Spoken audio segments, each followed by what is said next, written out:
so our bell ringer said on class kick that we had silver nitrate and we had copper, and we were forming a reaction. So the first thing we needed to do when given those two formulas is, or two words or two compounds, is put them into their formulas. So do you guys remember the formulas for either silver nitrate or copper? AgNO3 plus Cu. All right, so I heard AgNO3 plus Cu. So let's go through that real quick just to refresh. Copper is an element, which is why it's just that Cu. It's got one capital letter. So it's an element all by itself, which is why we just pull it straight from the periodic table. Silver nitrate is a compound, which means we have to look at those charges because our charges always have to add up to 0. So silver was Ag, and it has a +1 charge because it's going to lose one valence electron when it forms a bond. Nitrate is the NO3 with that -1 charge, and it comes from our polyatomic ion sheet. And so when we balance out those charges, we have 1 and 1, which means they add up to 0. Okay, so now what kind of reaction are we going to have? Are we going to have a synthesis reaction, a decomposition reaction, a single replacement, a double replacement, or a combustion reaction? Single replacement. All right, I think I heard single replacement, which is perfect because we have a compound over here plus an element. We're going to form a single replacement reaction where this guy, this element, is going to replace one of the two parts of this compound. So if the element, which is a metal over here, is going to form that positive charge, it's going to find the thing that forms a positive charge in the compound, and it's going to replace it.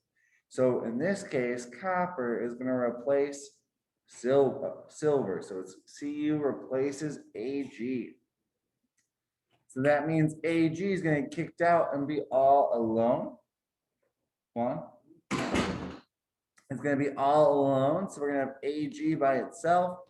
And then we need to form a compound with silver and nitrate. Or sorry, with copper and nitrate. So now we need to figure out our charges for copper and for nitrate. So copper, Cu, has a +2 charge. Nitrate still has that -1 charge. How many coppers and how many nitrates do I need to form a valence bond here?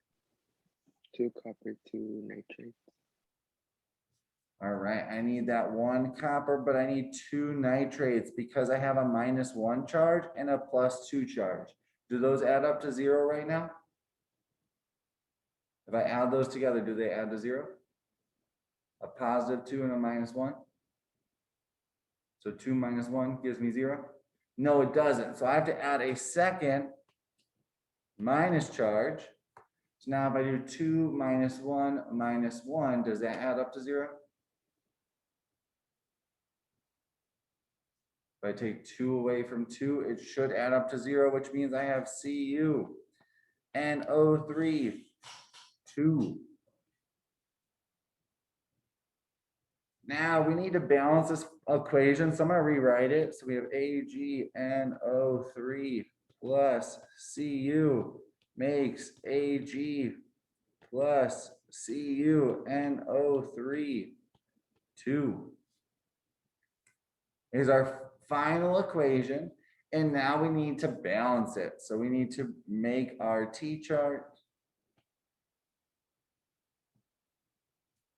And we need to bring down each element. So we have Ag, we have N, we have O, we have Cu on both sides.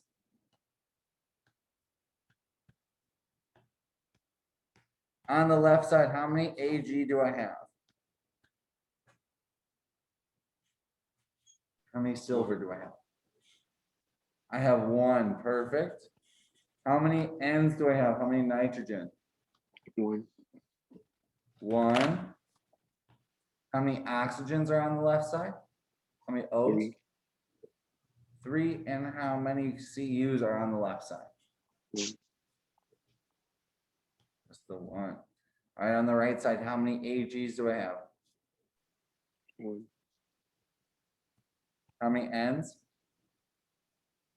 2, I have 2 because this 2 outside the parentheses tells us I have 2 sets of this guy and 2 sets of this guy, which means I have twice as many or 2 N's right here. How many oxygen do I have? 6, I have 6 because we're going to multiply that 2 in, which means I have 2 sets of O3 or 6 total oxygens. And how many coppers do I have? 1, Just the 1 copper. All right. So now we gotta look, are my silvers, do I have the same amount on both sides? no, wait, yeah, I do. They have 1 and 1. What about my nitrogens? Are they the same? no, They're not the same, which means I have to multiply this side by some amount. What am I going to multiply this side by to make them the same number? 2, I'm going to multiply this side by 2. Awesome. So now I have 2 nitrogens on my left side and 2 on my right side. But when I multiply this one by 2, I have to do something with this value. Where do I put that 2? in front of the AG, In front of my compound with nitrogen. So this 2 comes up here. I'll put my 2 there. When I put my 2 there, it goes into everything up here. So all of our compound elements. So that means I have twice as many silver and I have twice as many oxygens now. All right. My nitrogens are now balanced. What about my oxygens?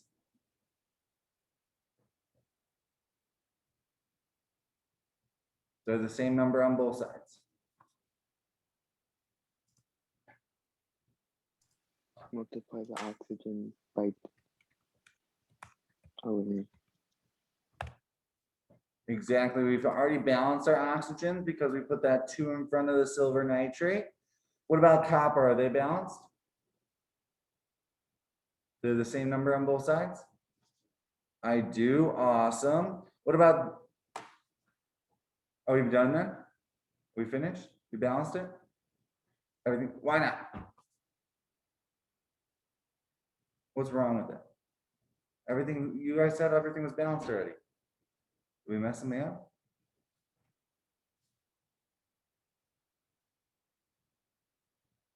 What's not balanced?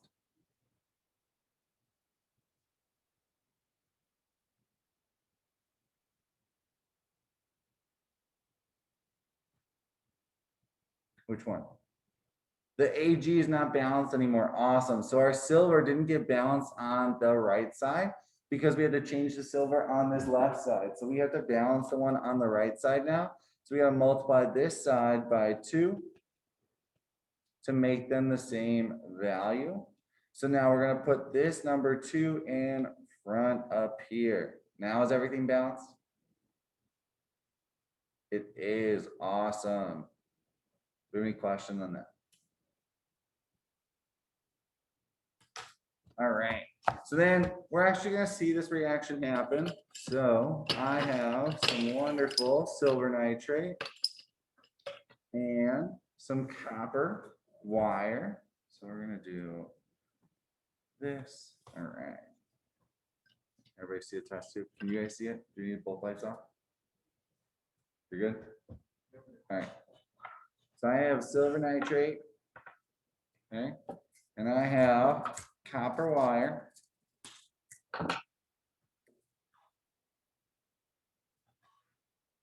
Copper wire. All right. And so what we're going to do is we are going to see the reaction actually happen. So I'm going to put my silver nitrate into my test tube.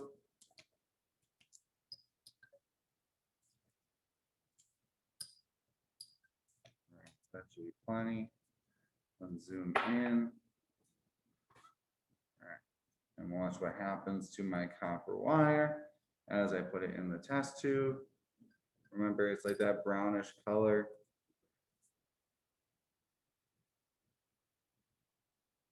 Give it a minute.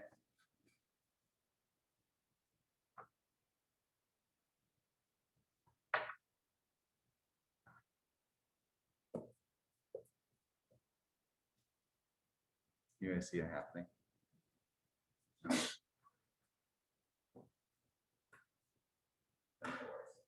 that help at all? I'll bring it around. Apparently it's not working out well. All right. Do you guys see the silver being formed on that copper wire though? Those of you online? You guys do see it? So we can see if we zoom in real close. We can see that silver being formed on the copper wire. And I don't know if you guys can see that there are specks on there of silver, and I'll bring it around so you can see it. But we have that silver on there. And why would we want to know? Like, we know the reaction, we know we're making silver. Have you guys ever heard of silver before? Yes, hopefully. Lots of jewelry is made out of silver, lots of awesome things are made out of silver. Is silver really cheap? We go and buy it on the street, easy, find it, pick it up? No, it's probably not that cheap, right? It's expensive. It's expensive to buy, it's expensive to make. So in this unit that we're going to be working on pretty much the rest of the semester, what we're going to be doing is we are going to figure out how much silver we're actually making, or how much of a product we're actually going to make during a reaction. Because if I wanted to go into my prep room over there and go take all my silver nitrate and react it with my copper, make a bunch of silver and go sell it on the street, is that going to be effective? Is that good? Who knows? Who knows if that I'm going to make enough to actually be able to sell? We have to figure that out. So we're going to, in this unit, we're going to figure out how much of our products we're going to make and see if it's worth making those products or if I should just go buy a block of silver from the store. All right, so that's what we're going to be working on this unit. For today, though, we are not going to be working on any like big conversions and that stuff because that's what we're going to work on in the future. For today, what we're going to look at is our review day. So this is going to review everything that we've been doing from unit 5. So unit 5.1, 5.2, 5.3, and 5.4. So everything we've been doing since January. On here are 14 problems. The first 9 of them are required. The last 5 of them are just extra practice. So the first 5 of these guys, you are finding the molar mass. Remembering that the molar mass comes from those values on the periodic table. So make sure you're looking at that. The second 4 questions, so 6 through 9, are going to be problems on converting, going from grams to moles or going from moles to grams using that molar mass. And then the last 5 problems, 10 through 14, are more practice on predicting products. Remember, these guys are the optional ones. If you want to work on them, awesome. If you want that extra practice, awesome. If you don't want to do them, it's not going to hurt you. This can only help you. All right. You guys can either stay on Zoom to work on this, or you guys can go. It's up to you. You guys are stuck with me in here. You have to stay. You can't leave. But we're working on this worksheet this morning. In the afternoon, it's just a check-in to see how we're doing. If we have questions on anything, just come in if you have questions about any of the problems that we've been working on. All right. Have a wonderful rest of your day, guys, on Zoom. See you later.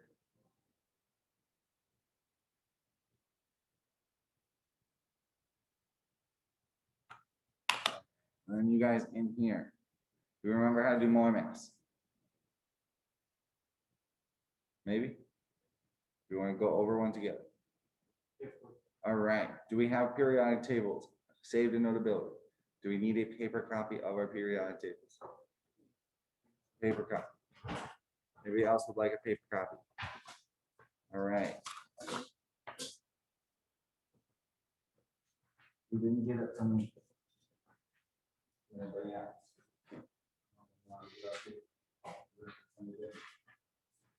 Did you want to?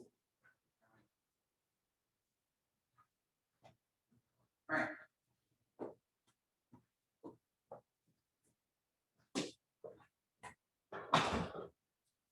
For our molar mass, the first thing we need to do is separate all of our elements. So if we're looking at this wonderful one right here, we have CuCl2.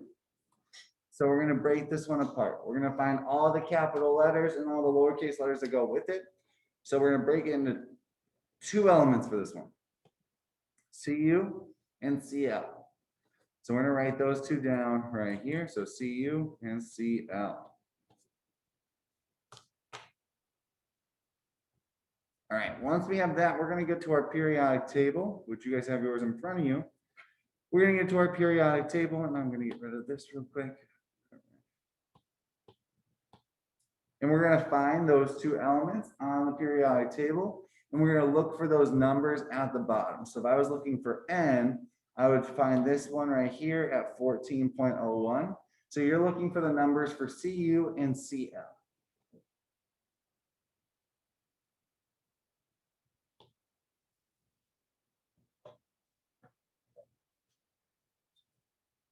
Did you find them?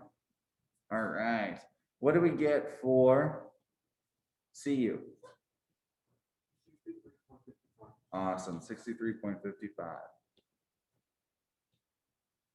And what do we get for Cl? All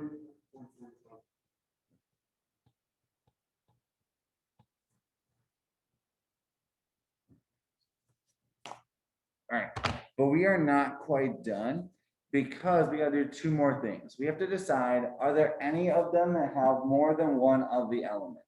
So do I have one or do I have multiple coppers? How many Cus do I have?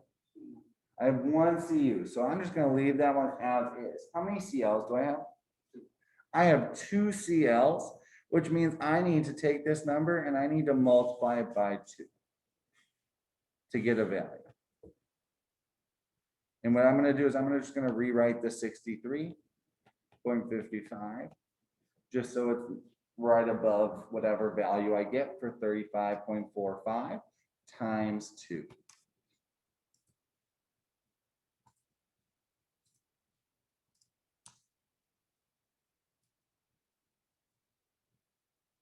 Did we get a value for 35.45 times 2?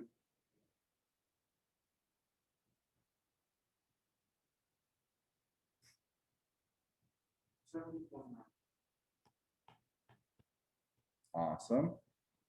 So now what I'm going to do is I'm going to take my values all the way on that far side, these guys, and I'm going to add them together. And that'll give me my molar mass.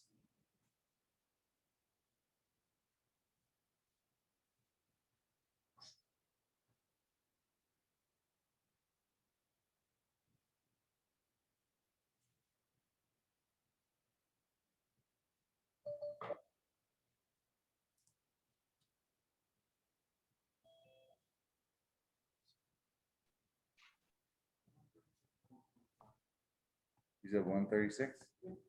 4. All right. Is that what you guys got?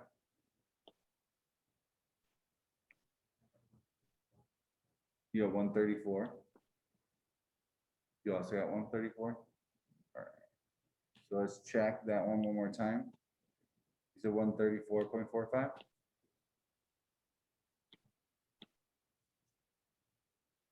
Do you have 134? Go ahead and try again.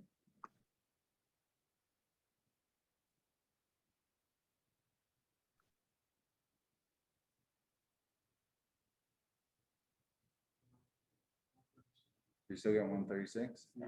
Let's see. So we got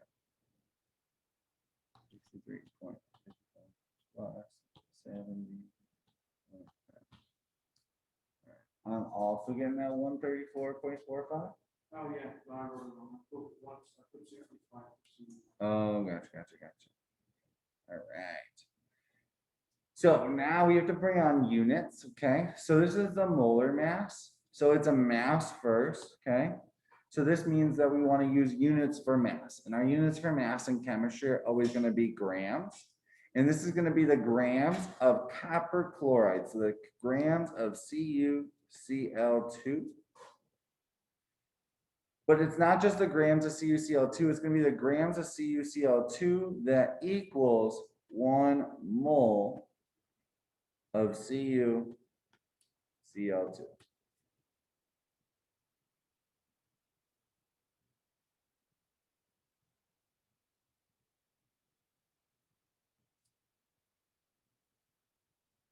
How do we feel about this?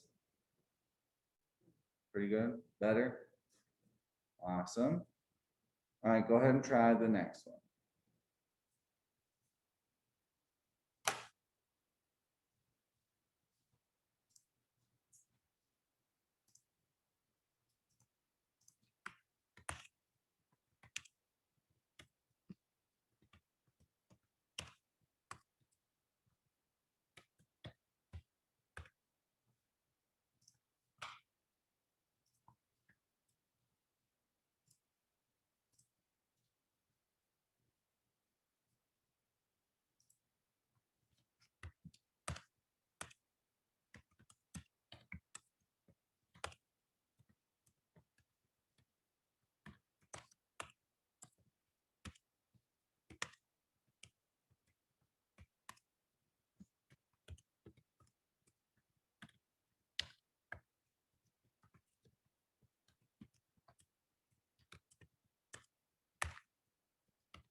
How are we doing on number 2?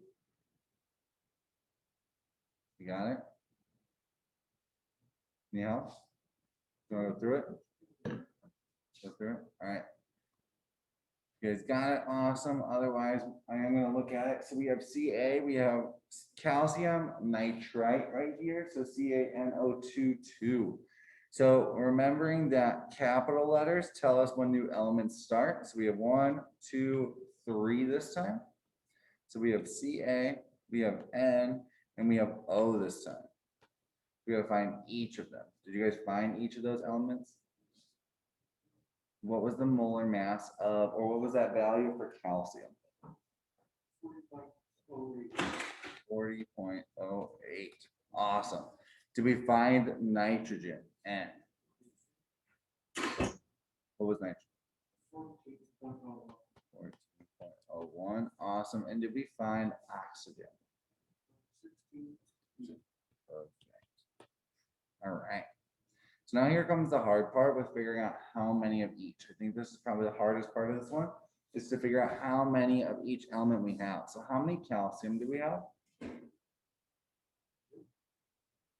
All right, so this is when it gets tricky, is because the parentheses, okay? So this 2 right here only goes to my parentheses and everything inside it. So because calcium is not in the parentheses, we just look for a subscript or a number at the bottom over here. Does it have a number at the bottom? Which means it just has 1. So if you want just to have a multiplication sign, you can put ×1, or you can just leave it blank because it's going to be the same thing. So that's up to you. I'm just going to keep that off for now. All right. So now our nitrogen. How many N's do I have? On this time, I do have 2 because I got to multiply everything inside by 2. I have 2 of each. So I have twice as many N's. And how many oxygens do I have? How many O's do I have? I have 4. Awesome. Because I have 2 O's inside the parentheses. And I have 2 sets of that. I have 2 times as many of those, which means I got to multiply that by 2 again. Or so I have a total of 4. And now we just multiply each of those. So we have 40.08 right here. We're gonna do 14.01 times 2, and we're gonna do 16 times 4.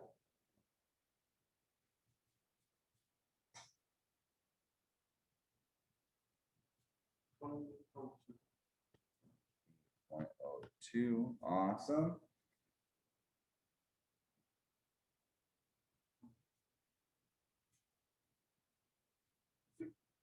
Awesome, 64. All right, and last but not least, what are we gonna do with all those values?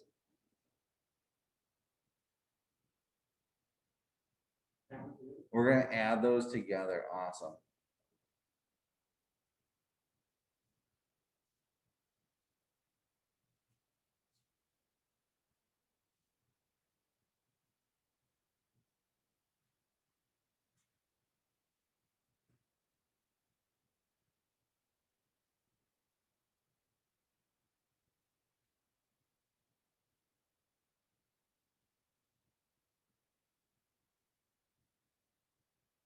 Okay.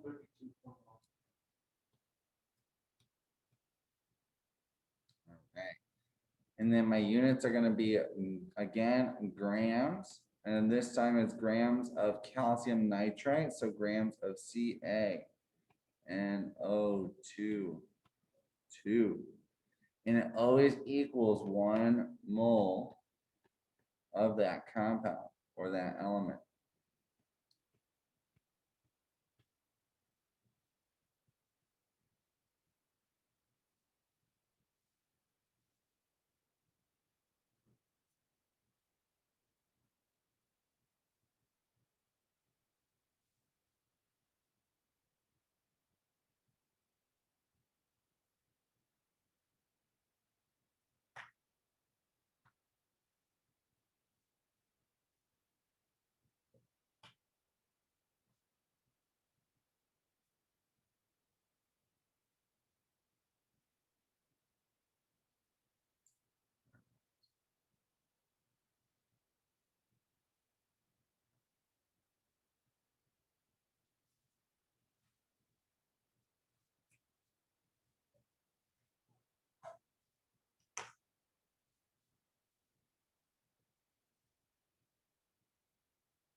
How's the next one looking? Remember how to write it in formula form?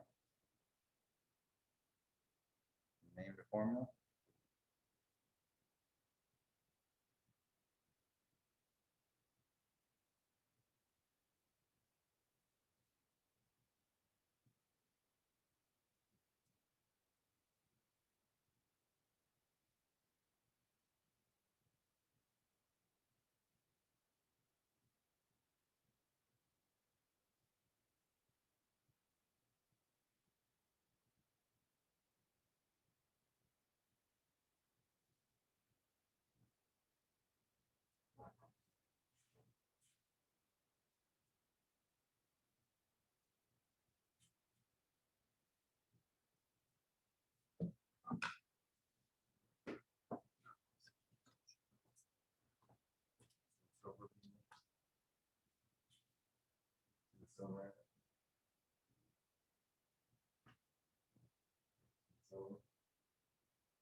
All right, and how do we feel about number 3?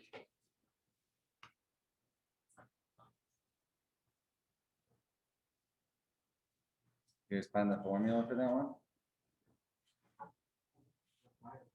Iodate. Okay, so this is where we have some fun. Okay, and by fun I mean I enjoy it. You probably won't. But when we look for those names, okay, we have to look at the ending of the second one because the ending figures it tells us where we're going to look. Okay, so if it ends in IDE, it comes from the periodic table. So if it ended in IDE, we would look for the IOD part from the periodic table, which would tell us it would be iodine. because when we name things, we change the ending to IDE. So this one, if it was IDE, it would be iodine. If it ends in things like ATE or ITE though, that means it's going to be a polyatomic ion. So it comes from our polyatomic ion sheet, which I'll figure out. Apparently I can't find it. Right. Comes from this wonderful sheet that has a bunch of ions, a bunch of elements that are combined with other elements like this one. These ones all end in either ATE or ITE, or almost all of them do on our non-metal side. And this one also tells us where some of our metals are. So those metals in the transition metal section, so this section right here, then this section right here, this purple highlighted section in the middle, those are our transition metals. If it's one of those elements, we have to look on there to figure out the charge. For you guys, your ion sheet is not too far away. Take your wonderful periodic table and flip it over. You guys have your ion sheet. So then just look for that iodate with the the ATE at the end. And you should find iodate.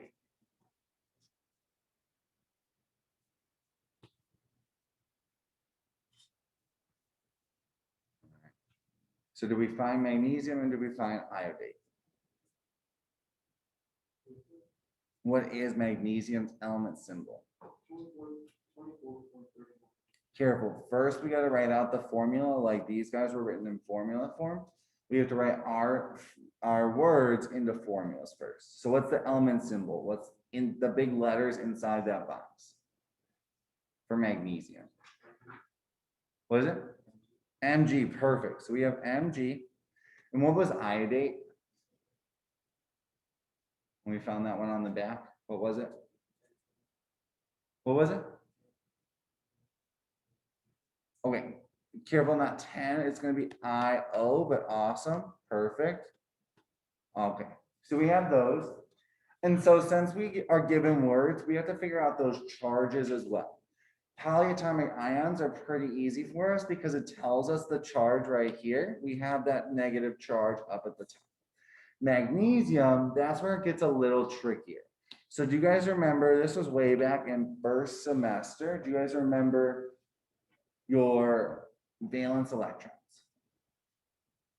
Okay, so those are those 8 valence electrons to fill those shells, those orbitals.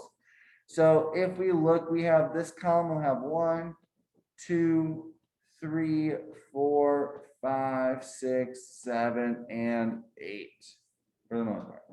Okay, so on our wonderful valence shells in our wonderful periodic table, all of our elements always want to get over to this last column.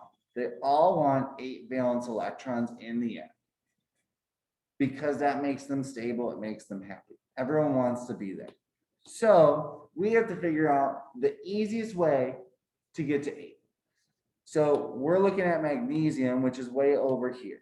How many valence electrons are we going to have? We're going to have 2 because it's in the second column. So we have 2 valence electrons. So 1, 2, because we only count the last row and then we ignore everything here. So if we were in this third row, we would count 1, or the fourth row, 1, 2, 3, 4, 5. We ignore everything in this section right here for valence electrons. Okay, so we have 2 valence electrons. That means we have 2 options. We can either A, go 1, 2, 3, 4, 5, 6. We can gain 6 electrons, and then we'd have 8. Or we can B, go 1 here, and then 2 would come back up to this stuff. So do we want to try and gain 6, or do we want to try and lose 2? What do we think is going to be better or easier?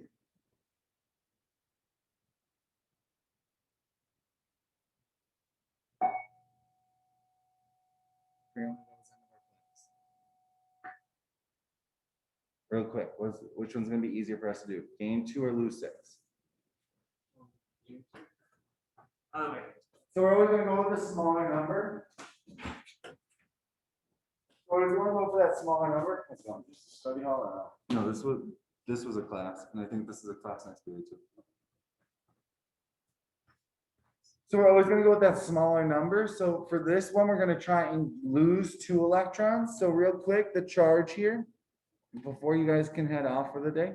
Okay, the charge is going to be a +2, because this positive tells us you lost 2 electrons. Okay, the positive tells us we lost 2 electrons. So now, real quick, before you guys leave, I'm sorry I'm taking up all your time. We want to make sure those charges add up to 0. So right now we have a +2 and we have a -1. What do those add up to? If we put those together, it adds up to a +1. Perfect. So that's not 0. So if it's a +1, that means we have to bring in another negative. So if I add a second IO3 with a -1 charge, by bringing another -1, what do my charges add up to now? 0. So now my charges add up to 0, which means I can write a formula and then I can figure out my molar masses. So my formula is going to be Mg, since we have 1 of them. We don't need to put any subscripts. And we have 2 sets of IO3. So do I want to write it like this? Why are you shaking your head now? I got to put the 2 in front like that. Oh wait, so this is where it gets tricky because we don't want to we want to make sure the 2 is behind the IO3 because we want it as a subscript. I pressed the wrong one. We're gonna have to erase now. All right, so we want to keep that 2 there, but we don't want to put it just next to the 3 because that's just telling me I have 32 oxygens and that's not going to be right. So instead, what we're going to do is we're going to put parentheses around this guy because we're going to keep that as a whole group. And then we're going to put a 2 outside the parentheses, saying I have 2 sets of this guy. And now I'm going to do my molar masses. So now I'm going to get my Mg, my I, and my O, and I'll do those molar masses to find the molar mass.